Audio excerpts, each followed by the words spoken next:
Hey guys, welcome back to my channel once again. तो friends, स्वागत है आपका मेरे चैनल में एक बार फिर से। तो फ्रेंड्स, आज की वीडियो में हम बात करेंगे उत्तराखंड एलटी शिक्षक भर्ती आंदोलन के बारे में।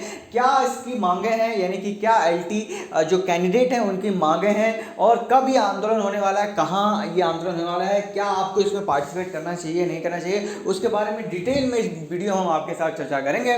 तो आप हमारे साथ अंत तक बने रहिएगा। चलिए शुरू करते हैं। तो फ्रेंड्स, जैसे कि आपको पता है कि एलटी भर्ती लगभग जो है आज 1.5 साल से ऊपर होने को है, और इसकी आपको पता है कि कोर्ट में जो है फास्ट पैरवी नहीं करने के कारण आज इस नतीजे पर ये भर्ती आ चुकी है कि तमाम कोशिशों के बावजूद जो है उत्तराखंड अधीनस्थ सेवा चयन आयोग की ओर से इसमें कोई अग्रिम स्टेप नहीं लिया जा रहा। हालांकि बार बार ये कह दिया जाता है कि हम अपनी ओर से कोशिश कर रहे हैं, लेकिन कोशिश तभी दिखती है जब उसका कुछ असर होता है। तो यहाँ पर तो कुछ असर दिख ही नहीं रहा है। इसीलिए सभी छात्र जो कैंडिडेट हैं अब जो है फाइनली इस मूड में आ गए हैं कि नहीं, अब जो है आंदोलन होके ही रहेगा। तो चलिए बात कर लेते हैं। एकता संघर्ष की ही जो है सफलता का राज होता है, ये आप जानते हैं। तो एलटी चयनित अभ्यर्थी का जो है एक महा रैली का आयोजन कर रहे हैं। उनकी मांगें क्या है, पहले उसके बारे में बात कर लेते हैं। फिर ये धरना कहाँ पे होगा, कहाँ से कहाँ तक होगा, किस तारीख को होगा, सब कुछ आपको हम इस वीडियो में बताएंगे। लेकिन इससे पहले चैनल पे नए हैं तो लाइक, कमेंट एंड सब्सक्राइब ज़रूर करें। बाकी आप हमें इंस्टाग्राम, ट्विटर के थ्रू भी ज्वाइन कर सकते हैं, टेलीग्राम के थ्रू भी आप ज्वाइन कर सकते हैं। डिस्क्रिप्शन बॉक्स में मेरा लिंक आपको मिल जाएगा।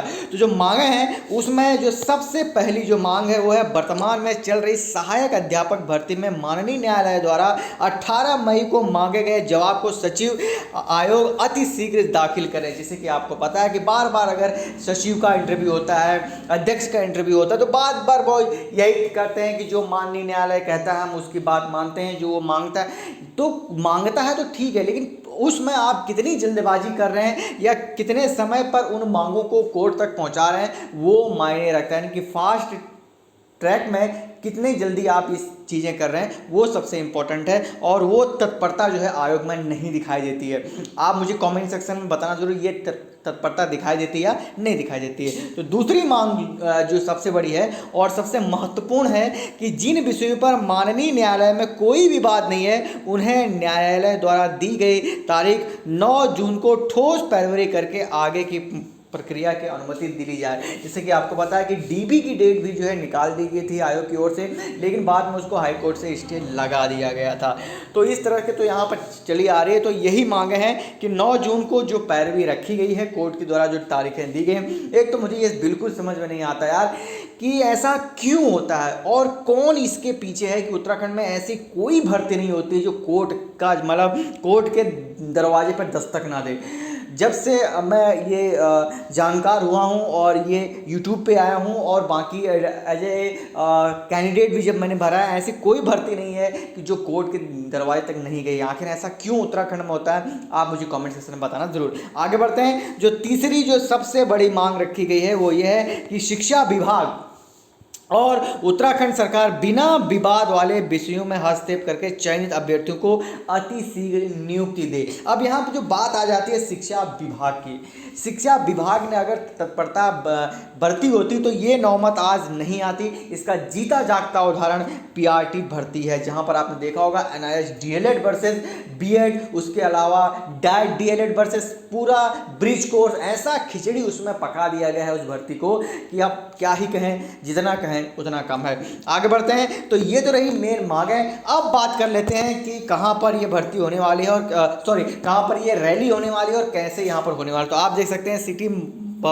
मजिस्ट्रेट देहरादून को ये जो है ज्ञापन सौंपा गया है, जहाँ पर आप देख सकते हैं कि एलटी शिक्षक भर्ती की नियुक्ति प्रक्रिया को जल्द पूरा करने हेतु आंदोलन की अनुमति हेतु प्रार्थना पत्र, यानी कि यह जो आंदोलन है उसके लिए जो है लेटर लिखा गया है। अब इसमें आप देख सकते हैं यहाँ पर देखा गया है कि सब्जेक्ट कौन सा है कि उपरोक्त विषयक सादर अवगत कराना है कि महोदय एलटी शिक्षक भर्ती में निर्वाचित विषय के समस्त अभ्यर्थियों ने उत्तराखंड अधीनस्थ सेवा चयन आयोग के सचिव व अध्यक्ष को न्यायालय में शपथ पत्र दाखिल करने हेतु ज्ञापन प्रेषित किया है, जिस पर कोई कार्रवाई नहीं हुई है। बिल्कुल सही बात है। आगे बढ़ते हैं। माननीय मुख्यमंत्री, माननीय शिक्षा मंत्री, निदेशक माध्यमिक शिक्षा को उपरोक्त विषय में कई बार स्वयं उपस्थित होकर ज्ञापन भी दिया गया।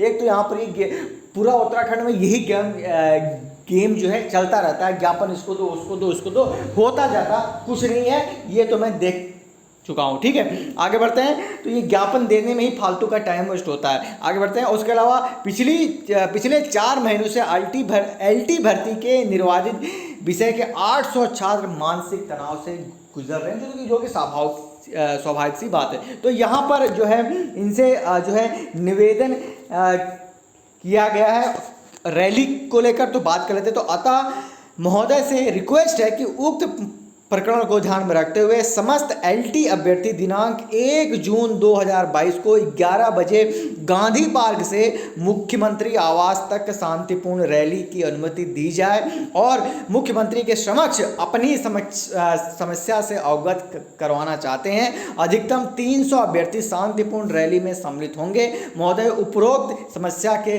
दृष्टिगत 1 जून 2022 से ही समस्त एलटी अभ्यर्थी शिक्षा निदेशालय नूरन खेड़ा में अनिश्चितकालीन शांतिपूर्ण धरना प्रदर्शन करेंगे।